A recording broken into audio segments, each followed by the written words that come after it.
नमस्कार दोस्तों, आप सभी का अपने YouTube चैनल आस्था स्टडी पॉइंट पर स्वागत करता हूं। आज दोस्तों हम लोग चर्चा करने वाले हैं भारतीय स्वतंत्रता संघर्ष का तृतीय चरण, जो हमारा होगा 1919 से लेकर 1947 तक। आप सब देख रहे हैं लगातार हम तीनों चरण पर चर्चा कर रहे हैं। 1885 से लेकर 1947 तक की घटनाओं पे हम चर्चा करने वाले हैं, जो काफ़ी पेपर की दृष्टि से महत्वपूर्ण है। और आप सब देख रहे होंगे कि अक्सर एग्जाम में यहाँ से क्वेश्चन बनता ही बनता है। तो मैंने एक एक पॉइंट को ऐसे डिनोट किया है कि जो आपके हूबहू एग्जामिनेशन में क्वेश्चन जैसे बनते हैं उसी तरीके से आपको मिल जाएंगे। अगर हम पर्टिकुलर बात करें दोस्तों, तो इन पॉइंटों में अगर हम चर्चा करें तो लगभग एक एक पॉइंट 20-20, 25-25 मिनट का जाएगा, लेकिन इसका कोई मतलब नहीं है। हमारा मेन उद्देश्य क्या है कि शॉर्ट टर्म में हमें इंपॉर्टेंट चीज़ों को गेन करना है। तो आइए हम देखते हैं इस चीज़ को कि यहाँ पे क्या क्या चीज़ें हैं। जैसे हम बात करें खिलाफत आंदोलन के बारे में, तो यहाँ पे इंपॉर्टेंट बिंदु बनता है। थोड़ा सा खिलाफत आंदोलन की भूमिका के बारे में जानते हैं। अगर हम खिलाफत आंदोलन की भूमिका के बारे में बात करें दोस्तों, तो खिलाफत आंदोलन की शुरुआत हमारा प्रथम विश्व युद्ध से ही शुरू हो गया था। जब 1914 से लेकर 19 के मध्य या कहीं कहीं 18 देता है, तो उस दौरान क्या हुआ था, ब्रिटिश सरकार ने भारतीय सैनिकों को भी प्रथम विश्व युद्ध में लगा दिया था। और उस दौरान क्या हुआ था, जो हमारे विश्व युद्ध के दो टीमें लड़ रही थी, उसमें से मेन जो था तुर्की और आपका जर्मनी और ऑस्ट्रेलिया जो एक साथ में थे, उनमें जो है नेक्स्ट पक्ष में जो हमारा ब्रिटेन था, ब्रिटेन विजयी होने के कारण वो क्या करता है, तुर्की को पूरी तरीके से नष्ट कर देता है, यानी उसका विभाजन कर देता है। और उसके बाद वहां पे जो खलीफा जैसे पद होते हैं उनको समाप्त कर देता है, जिससे क्या होता है, मुसलमानों में एक आक्रोश पैदा होता है और इसकी लहर हमारे भारत तक आती है। और जब भारत में आती है तो अली बंधुओं द्वारा खिलाफत आंदोलन का नेतृत्व भारत में किया जाता है। और उसमें बाद में हमारे महात्मा गांधी जी और जो भी हमारे अन्य मुस्लिम बंधु थे, वे सभी मिलकर ब्रिटिश सरकार के खिलाफ अपनी शर्तें रखते हैं कि आप तुर्की का विभाजन रोक दीजिए और जो खलीफा पद है उसको फिर से बना दीजिए। लेकिन ब्रिटिश किसी भी तरीके से मानने के लिए तैयार नहीं होता है, जिसके कारण भारत में भी खिलाफत आंदोलन का असर देखा जाता है। तो आइए देखते हैं खिलाफत आंदोलन के बारे में। दोस्तों अगर हम बात करें तो ब्रिटिश सरकार ने 10 अगस्त 1920 यानी 1920 में संपन्न सीवर संधि द्वारा तुर्की का विभाजन किया और खलीफा के पद को समाप्त कर दिया। मेन जो हमारा खिलाफत आंदोलन की शुरुआत होती है वो यहीं से होती है, क्योंकि कहीं ना कहीं अगर हम बात करें तो जो खलीफा होते थे, आज भी आप लोगों ने सुना होगा मुसलमानों में जो खलीफा पद होता है वो सर्वोच्च होता है, उनसे संबंधित उनके नियम को मानते हैं सब और उनके कार्यों को करते हैं। तो इनको ये लगा कि ब्रिटिश पूरी तरीके से क्या मुसलमानों को उनकी धर्म को क्षति पहुंचा रहा है इस तरीके से। तो ये एक खिलाफत आंदोलन हम कह सकते हैं एक ऐसा आंदोलन था जो भारत में हिंदू और मुसलमानों में जो अंतर आप देखते चले आ रहे थे, ये खिलाफत आंदोलन की वजह से हिंदू और मुसलमानों में अंतर समाप्त हो जाता है, दोनों एकजुट हो जाते हैं और जिसका फायदा हमें मिलता है स्वतंत्रता संग्राम में देखने को। यानी हिंदू और मुस्लिम दोनों मिलकर करते हैं। उसका रीजन क्या होता है, जिसके कारण भारत के अली बंधुओं में आपको याद नाम रखना है, ये मोहम्मद अली व शौकत अली। मुख्य रूप से अगर खिलाफत आंदोलन का नेतृत्वकर्ता के बारे में बात करें तो वहां पे मोहम्मद अली और शौकत अली का ऑप्शन आपका देगा। फिर बाद में क्या होता है, अबुल कलाम भी इसके नेतृत्व में आ जाते हैं। फिर बाद में गांधी जी भी इसमें सम्मिलित हो जाते हैं और गांधी जी के द्वारा जो भी नेतृत्व करना होता है ब्रिटिश के खिलाफ वो सारा नेतृत्व करते हैं, लेकिन ब्रिटिश किसी भी तरीके से इस पर कोई भी रिस्पॉन्स नहीं देता है, यानी उसे जो करना होता है वो सारी चीजें कर देता है। और फिर धीरे धीरे गांधी जी के कहने पर अन्य हमारे हिंदू और मुस्लिम दोनों ही मिलकर अखिल भारतीय खिलाफत, हम बात करें तो 17 अक्टूबर 1919 को अखिल भारतीय स्तर पर खिलाफत दिवस मनाया जाता है। तो ये याद रखिएगा, कई बार प्रश्न पूछा जाता है खिलाफत दिवस कब मनाया गया था, तो 17 अक्टूबर 1919 को मनाया गया था।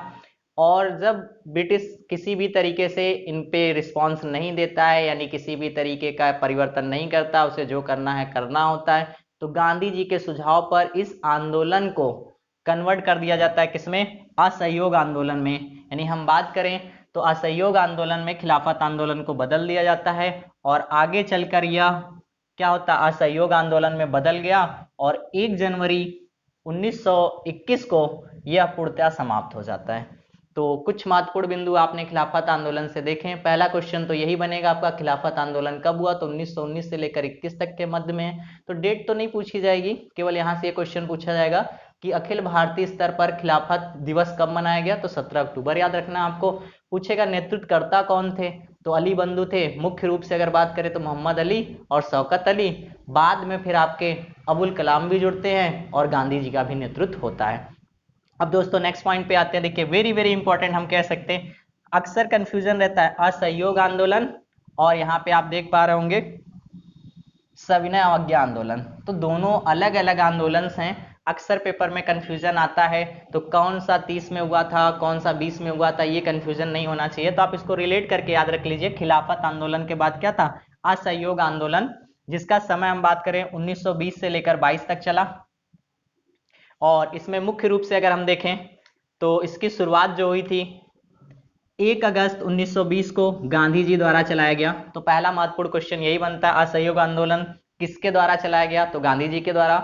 असहयोग आंदोलन कब शुरू किया गया, तो 1920 ऑप्शन देता है। अगर मान लीजिए 1920 के साथ में डेट भी मेंशन कर देता तो याद रखिएगा 1 अगस्त 1920 को। नेक्स्ट दोस्तों बात करें 1922 में असहयोग आंदोलन के कार्यकर्ताओं ने गोरखपुर के, ये एक प्लेस है आपका चौरी चौरा नामक स्थान पर 23 पुलिसकर्मियों को जेल में बंद कर के आग लगा दिया। तो ये देखिएगा चौरी चौरा का मुख्य बंद होने असहयोग आंदोलन का स्थगित होने का कारण क्या था, चौरी चौरा नामक स्थान पर 23 पुलिसकर्मियों को जला देने के कारण ये सारी चीजें आपकी बंद होता है। इसके बाद देखिए इस घटनाकांड को चौरी चौरा हत्याकांड के नाम से जाना गया। इसके बाद गांधी जी ने इसको स्थगित कर दिया। तो अब देखिए यहाँ ऑब्जेक्टिव कैसे कैसे बनेंगे, जैसे जैसे कि आप हमारा ऑब्जेक्टिव सीरीज शुरू होगा तो उसमें सारे प्रश्न तो आपको मिल ही जाएंगे, क्योंकि अभी देखिए डिस्क्रिप्टिव पे हम सारे पॉइंट्स पढ़ा चुके हैं। इसके बाद हमारी टीम के द्वारा जो ऑब्जेक्टिव सीरीज स्टार्ट की जाएगी, तो हर यूनिट के जितने भी ऑब्जेक्टिव्स होते हैं उम्मीद करते हैं उसको भी आप अगर पूरा देखते हैं तो कंप्लीटली ये कह सकता हूं कि आप अगर इतिहास के पोर्शन के किसी भी एग्जाम में बैठते हैं तो 90% क्वेश्चन तो आपको मिल ही जाएंगे दोनों मिलाकर, क्योंकि इतिहास एक ऐसा पोर्शन, इसमें कुछ नया नहीं होने वाला है, क्योंकि जो चीजें हुई है उसी से रिलेटेड क्वेश्चन बार बार रिपीट होते हैं। तो पहला क्वेश्चन हमारा जो यहाँ से बनेगा, असहयोग आंदोलन कब शुरू हुआ, 1920 में, किसने चलाया, गांधी जी ने चलाया। असहयोग आंदोलन स्थगित होने का कारण क्या था, तो चौरी चौरा कांड था। चौरी चौरा कांड के बारे में आप सभी ने देखा, 23 पुलिसकर्मियों को जेल में बंद कर आग लगा दी जाती है, जिसके कारण गांधी जी क्या होते हैं, हतोत्साहित होते हैं, क्योंकि वो नहीं चाहते कि कोई भी आंदोलन उनका क्या हो, हिंसक बने, और ये हिंसक हो जाता है, जिसके कारण असहयोग आंदोलन गांधी जी स्थगित कर देते हैं। नेक्स्ट दोस्तों बात करते हैं स्वराज पार्टी का गठन। तो यहां से इंपॉर्टेंट आपका देखिए, अभी मैं ये कहना चाहूंगा आप सभी को दोस्तों कि जो भी आप हमारी सीरीज देख रहे हैं 1885 से लेकर 1947 तक, इसमें बहुत ही अच्छे से आपको चीजों को ध्यान देना है, क्योंकि इस समय जितना भी आप देख रहे होंगे एग्जाम हो रहा है उसमें इन बिंदुओं से ज्यादा प्रश्न आते हैं, और ये सारे लेक्चर्स वहां से शुरू किए गए हैं, आपके लगातार सीरीज वाइज चल रहे हैं। स्वराज पार्टी का पहला पॉइंट यही बनता है, स्वराज पार्टी का गठन कब हुआ, तो 1923 यानी 1923 में इलाहाबाद के आनंद भवन में इस पार्टी का गठन मोतीलाल नेहरू व चित्तरंजन दास ने किया था।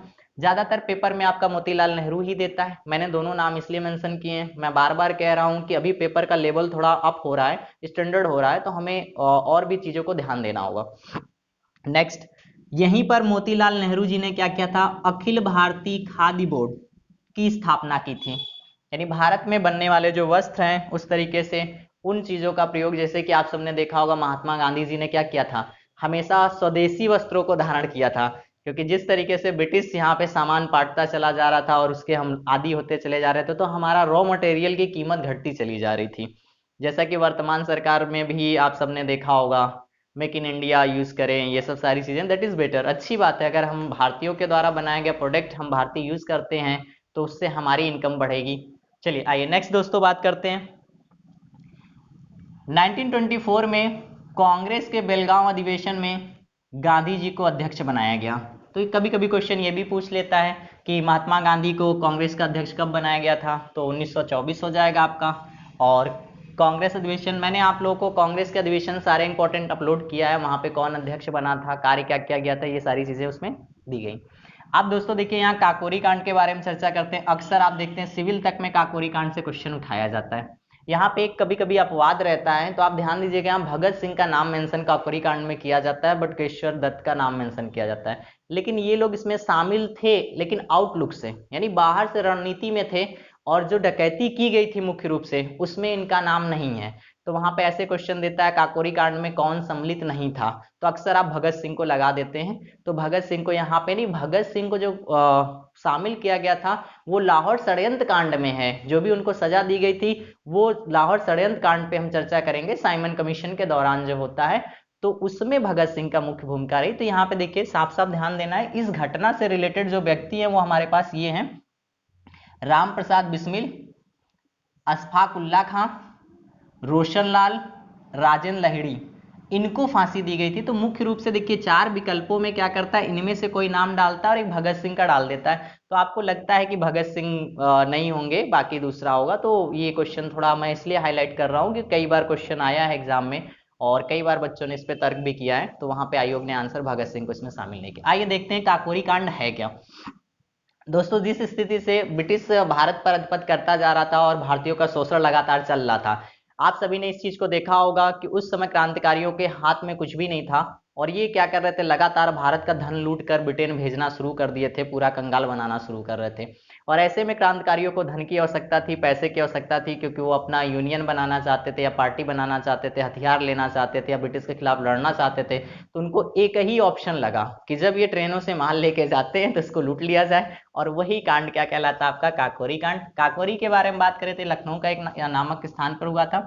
आइए 9 अगस्त 1925 को 1925 को लखनऊ के काकोरी नामक स्थान पर डाउन ट्रेन पर डकैती डाली और सरकारी खजाने लूट लिया। यही आपका काकोरी कांड है। यानी आपने समझा भूमिका कहां से है, यानी ये क्या करना चाहते थे, क्रांतिकारी अपनी पार्टी का गठन करना चाहते थे, इसके लिए धन की आवश्यकता थी और इनके पास एक ही ऑप्शन था, क्या, ब्रिटिश द्वारा जो भारत का माल लिया जा रहा था उसको लूटा इन लोगों ने। जिसमें मुख्य रूप से घटना में क्या हुआ, ये पकड़े जाते हैं, लूट तो लेते हैं लेकिन उसमें सबकी पहचान हो जाती है और ब्रिटिश क्या करता है, इन सभी को फांसी दे देता है। तो यहाँ पे इंपॉर्टेंट डेट है प्लस ये व्यक्ति। आइए नेक्स्ट चर्चा करते हैं, कांग्रेस का कानपुर अधिवेशन 1925। थोड़ा सा मैंने इसको अलग निकाल लिया है क्योंकि सरोजिनी नायडू की मुख्य भूमिका यहाँ से, जैसे एनी बेसेंट सरोजिनी नायडू में कंफ्यूजन होता है। तो देखिए एनी बेसेंट जो थी प्रथम भारतीय महिला कांग्रेस की अध्यक्षा थी, और ये भारतीय शब्द अगर यहाँ पे जोड़ देता है तब फिर आपका आंसर सरोजिनी नायडू हो जाता है। भारतीय शब्द नहीं जोड़ेगा तब एनी बेसेंट होगा। तो चलिए इस पर चर्चा करते हैं। सरोजिनी नायडू को अध्यक्ष चुना गया, यह कांग्रेस की प्रथम भारतीय महिला थी, ठीक है। और ऐसे डायरेक्ट अगर क्वेश्चन पूछता है तब आप एनी बेसेंट लगाते हैं। ये छोटे छोटे ऑब्जेक्टिव है जो कंफ्यूजन हो जाता है। नेक्स्ट बारे में बात करें, इसी अधिवेशन में श्यामलाल गुप्ता ने विजय विश्व तिरंगा प्यारा नामक झंडा गीत गाया था।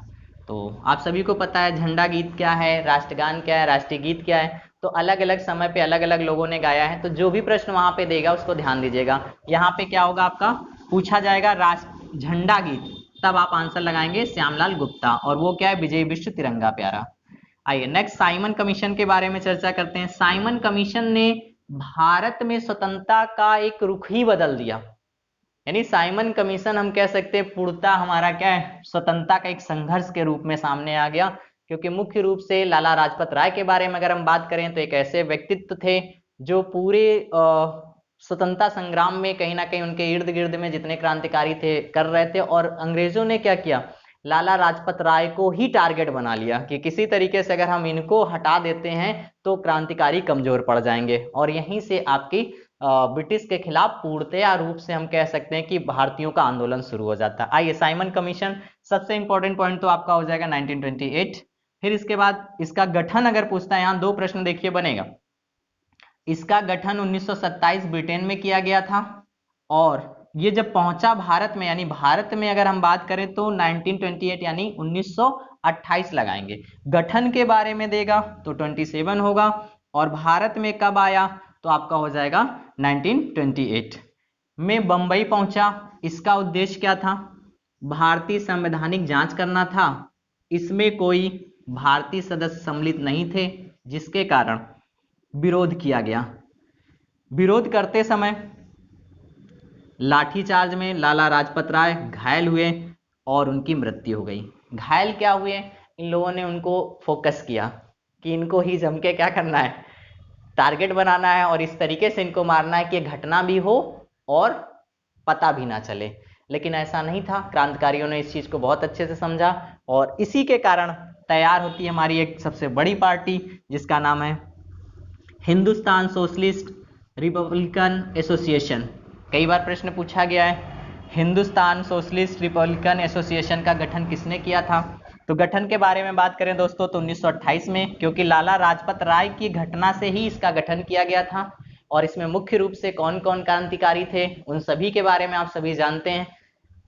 1928 में इसका बदला लेने के लिए, इसका मतलब किसका, लाला लाजपत राय के मृत्यु का, चंद्रशेखर आजाद ने दिल्ली के फिरोज शाह कोटला मैदान में इसका गठन किया। तो क्वेश्चन आपका यहां से बनेगा, हिंदुस्तान सोशलिस्ट रिपब्लिकन पार्टी का गठन किसने किया? चंद्रशेखर आजाद ने किया था। इसका उद्देश्य क्या है? लाला लाजपत राय के मृत्यु का बदला लेने के लिए। इस संस्था के मुख्य सदस्य भगत सिंह ने लाहौर के रेलवे स्टेशन पर लाठीचार्ज के मुख्य दोषी लॉर्ड सैंडरसन को गोली मारकर हत्या कर दी और यही घटना लाहौर षड्यंत्र कहलाई। तो दोस्तों देखिए यहां से अब देखिएगा भूमिका ब्रिटिश क्या बना रहा है। ब्रिटिश ने ओवरऑल मिला जुला के भूमिका ऐसी तैयार कर दी है कि किसी तरीके से भगत सिंह हैं, चंद्रशेखर आजाद हैं और इस तरीके से जितने भी क्रांतिकारी हैं इनको केवल गिरफ्तार किया जाए। अगर इनको गिरफ्तार कर लिया जाता है या इनको सजा दे दी जाती है तो जो नीचे से क्रांतिकारी इनके साथ जुड़ना चाहते हैं या जनता इनके पक्ष में आ रही है और ये स्वतंत्रता की मांग कर रहे हैं वो कमजोर पड़ जाएगा। तो इन्होंने एक एक करके क्या किया। अब यहाँ पे क्या हुआ, जनरल लॉर्ड सैंडरसन को मारने के कारण ही ये क्या करते हैं, जब असेंबली में आप अभी हम चर्चा करेंगे भगत सिंह बम फेंकते हैं और अपने आप को अरेस्ट कराते हैं तो वहां बम से किसी को कोई क्षति नहीं पहुंचती, लेकिन वो लोग वहां पे सजा उनको देते हैं किसके कारण? लाहौर षड्यंत्र कांड के कारण। क्योंकि यहाँ पे भगत सिंह की पहचान तो कर ली जाती है लेकिन भगत सिंह मौके पे पाए नहीं जाते हैं। और मैं पहले भी बता चुका हूं ब्रिटिश की नीति ही थी, क्या नीति थी, किसी भी तरीके से किसी को भी क्षति पहुंचाना या किसी को मारना या उल्टा पलटा फंसाना, फूट डालो, शासन करो, किसी भी तरीके से सत्ता ना हासिल करना। चलिए सत्ता को बना के रखना। आइए तो ये एक बार दोस्तों फिर से चर्चा करते हैं। साइमन कमीशन से रिलेटेड सारी चीजों को आप देख रहे हैं। गठन 27 में, पहुंचा कब? 28 में। और मुख्य कार्य क्या हुआ? लाला लाजपत राय घायल हुए और उनकी मृत्यु हो जाती है।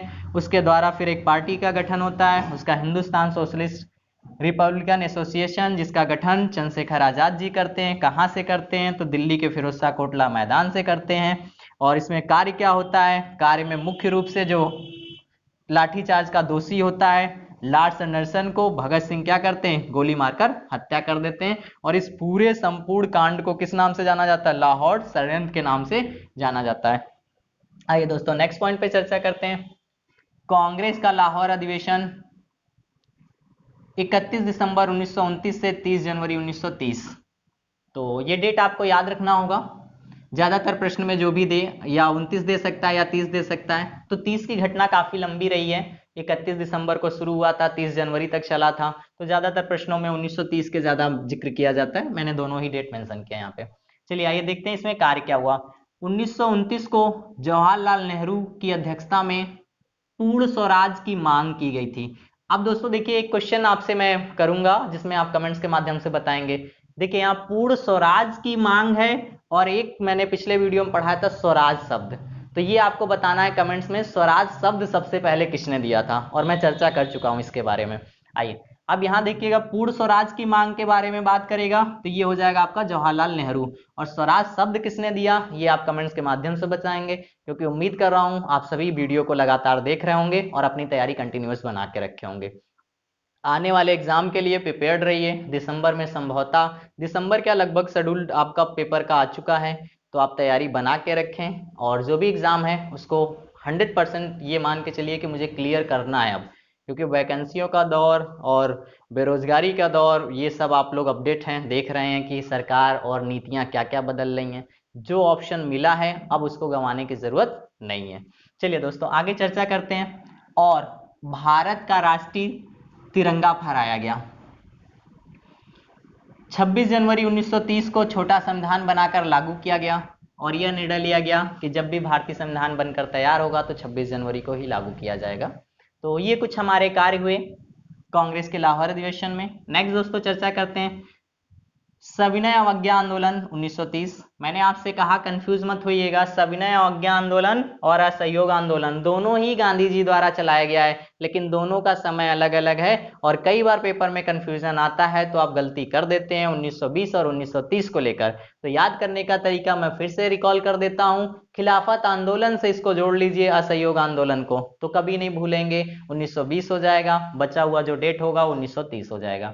आइए, फरवरी 1930 में साबरमती आश्रम में हुई सविनय अवज्ञा आंदोलन की बैठक, कांग्रेस बैठक से गांधी जी द्वारा शुरू किया गया।